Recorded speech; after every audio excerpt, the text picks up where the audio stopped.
All right.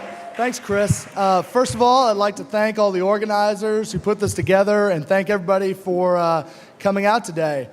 So like Chris said, my wife and I are graduates of Clear Creek High School, and we want to make sure Clear Creek ISD is a fantastic school district when our two young children are able to attend in a few years.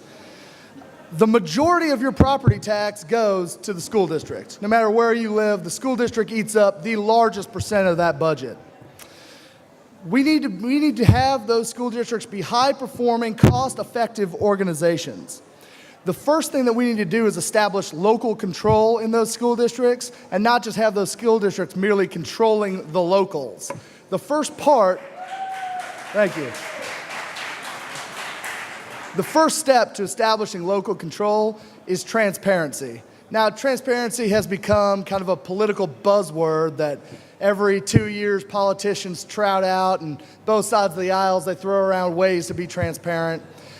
Being transparent is not simply complying with the Open Records Act or having a great website. It is providing information to the people so they can participate in government. So what we need to do, there's several things, and I've laid out 3 things that we can do immediately to make CCISD more transparent and facilitate information down to the grassroots level. Those 3 things are make the board agendas and make the board packets available before the meetings. Number 2, broadcast the meetings online and save the version so they can be downloaded later. And third, and most importantly, end and pull all spending off the consent agenda.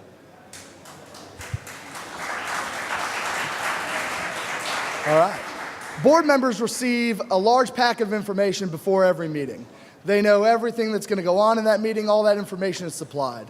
Now, any citizen can go file an open records request, wait 10 days, and hopefully get the information back.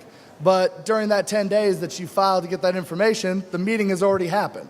You're then left out in the cold. You didn't know anything about it. You couldn't talk to the elected officials. You couldn't stand up and fight before the meeting for what you believe in. So what I'm proposing is simple, and it's been done by public entities all over Texas. Provide the same information to the citizens as you do the board members. This way, everybody can make an educated choice. Number 2, broadcasting the meetings online, streaming it, putting them on YouTube. This is a very simple and virtually free thing that we can do to make the meetings more accessible. Not everyone can make it to the 6 o'clock meeting. Maybe they can do it on their own time and learn and educate themselves about what's happening. Also, it'll serve as a check and a way to call those board members on what they vote on. So they'll have a permanent record of what they did vote for and what they didn't vote for, a permanent record of what they did and what they didn't do if they stood up for the taxpayers.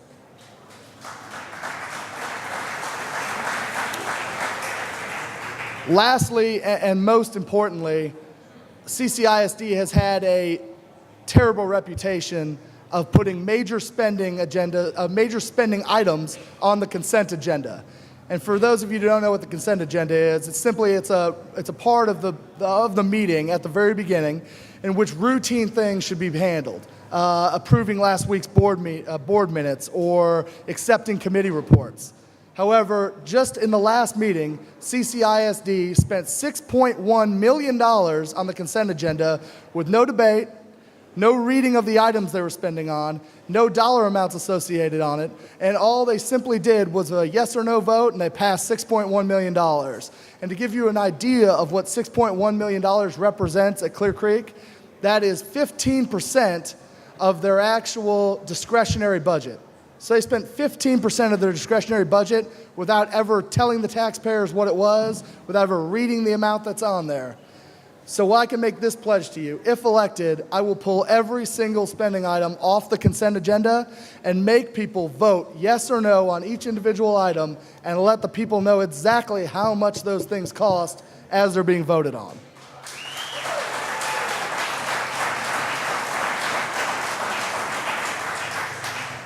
I believe these are 3 proposals that can be implemented immediately. They'll improve transparency, and they'll let the people know what's going on at the largest taxing entity in Galveston County. It's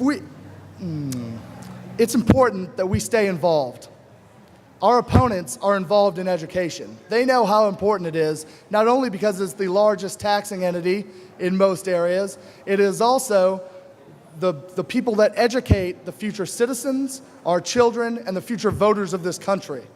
The other side is paying attention to education. We need to be equally as involved in education and make sure we turn out our neighbors, our friends, and our families to vote. Let's not turn over CCISD or any school districts in Texas over to the educrats who just as soon run that themselves without input from the citizens.